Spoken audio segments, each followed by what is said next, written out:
Praise the Lord, hallelujah. Zion வேதாகம ஆய்விற்கு அன்புடைய இயேசு கிறிஸ்துவின் நாமத்தில் நாம் வரவேற்கிறேன். இன்றைய தினத்திலும் அவர் இங்கே இல்லை, தாம் சொன்னபடியே உயிர்த்தெழுந்தார் என்று சொல்லி வேதம் ஆண்டவராய் கிறிஸ்துவானவர் சிலுவையில் அறையுண்ட மெஸ்ஸியா உயிர்த்தெழுந்ததை குறித்து சொல்லப்பட்டிருக்கிறதை குறித்து பார்க்கிறோம்.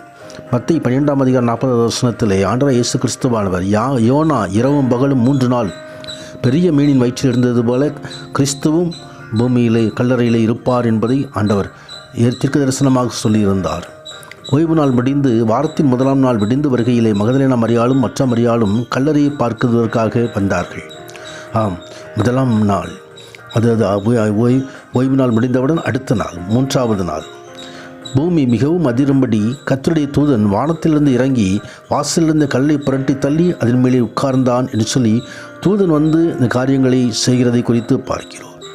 தூதன் சொன்னதான காரியம், அவர் இங்கே இல்லை, தாம் சொன்னபடியே உயிர்த்தெழுந்தார், கர்த்தரை வைத்த இடத்தை வந்து பாருங்கள் என்று சொல்லி திறந்த கல்லறையை அங்கே தூதன் அவர்களுக்கு காட்டினான்.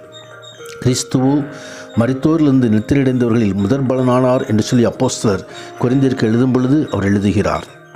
அவர் தாமே உயிர்த்தெழுந்தார். மரித்தவர்களிருந்து உயிர்த்தெழுதல் உண்டு. இந்த உயிர்த்தெழுதலே முதல் பலனாக அவர் உயிர்த்தெழுந்தார். ஆதாமுக்குள் எல்லோரும் மரிக்கிறது போல கிறிஸ்துவுக்குள் எல்லோரும் உயிர்ப்பிக்கப்படுவார்கள் என்று சொல்லி வேதம் தெரிவிக்கிறது. இந்த உலகத்தின் முடிவு மரணத்தோடு முடிவடைந்து விடுவதல்ல, ஆனால் மீண்டுமாய் கர்த்ததாமே ஆரவாரத்தோடும் பிரதான தூதனுடைய சத்தத்தோடும் தேவ எக்காலத்தோடும் வானத்திலிருந்து இறங்கி வருவார்.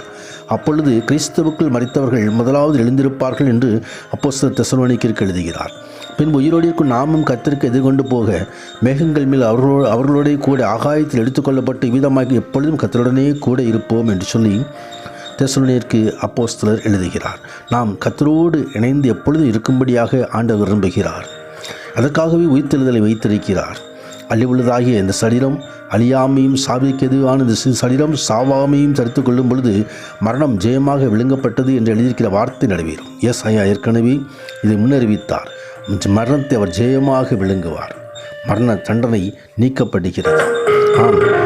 ஆண்டவர் இயேசு கிறிஸ்துவ லாசர் வீட்டுக்கு மரியாதை பார்க்க போகும்போது, நானே உயிர்த்தெழுதலும் ஜீவனும் அடிக்கிறேன், விசுவாசிக்கிறேன் மரித்தால் பிழைப்பான் என்று சொல்லி ஒரு விசுவாசத்தை கொடுத்து லாசருவை மீண்டும் உயிரோடு கொண்டு வந்ததை குறித்து நாம் பார்க்கிறோம். தேவனோ இரக்கத்தில் ஐஸ்வர்யமுள்ளவராய் நம்மில் அன்பு கூர்ந்த மிகுந்த அன்பினாலே அவர் இரக்கம் அளவிட முடியாது, அவர் அன்பு அளவிட முடியாது. அந்த அன்பினால் தானே நம்மை அவர் மரித்தோர் அக்கிரமங்களில் மரித்தவர்களாக இருந்த நம்மை கிறிஸ்துவுடனே கூட உயிர்ப்பித்தார். கிருபையினால் ரட்சிக்கப்பட்டீர்கள் என்று சொல்லி ரட்சிக்கப்பட்ட ஒரு வாழ்க்கையை குறித்து எபேசியருக்கு அப்போஸ்தலர் தெரிவிக்கிற காரியத்தை குறித்து பார்க்கிறோம். கிறிஸ்து இயேசுவுக்குள் நம்மை அவரோட கூட எழுப்பி உன்னதங்களில் அவரோட கூட காரியம் செய்தார். ரட்சிக்கப்பட்ட பிள்ளைகளை ஆண்டவர் தன்னோடு வைத்துக் கொள்கிறார். நீங்கள் கிறிஸ்துவுடனே கூட எழுந்ததுண்டானால் கிறிஸ்துவனுடைய வலது பார்சத்தில் வீட்டிற்கு மேலானவர்களை நாடுங்கள் என்று சொல்லி மேலானவனை நாடும்படியாக உன்னை தேவன் அருள் புரிவாராக. ஆமீன், ஆமீன்.